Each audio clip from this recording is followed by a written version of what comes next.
ар кимибиз абийир алдында өз ички туюмубузда өзүбүзгө суроо берип көрөлүчү. Мен кыргыз деген атка канчалык жооп берем жана мен кыргыздыктын озуйпасын канчалык аткарып жатам. Жөн гана атуулдук милдет, жарандык милдет, кыргыз деген атты алып жүргөн милдетибизди канчалык аткарып жатабыз. Албетте, бул ар бир адамды ойлондурат.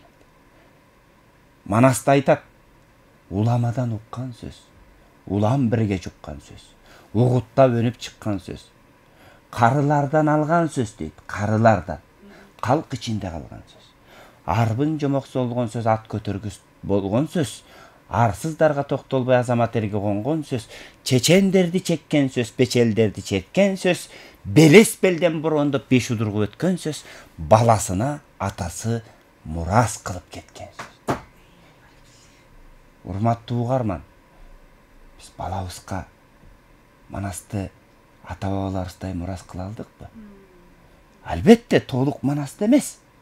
Жок дегенде манас деген эмне, манас деген ким жана манастын баалуулугу эмнеде экендиги жөнүндө билгенибизди сүйлөп бере алдыкпы? Сүйлөп берип жатабызбы?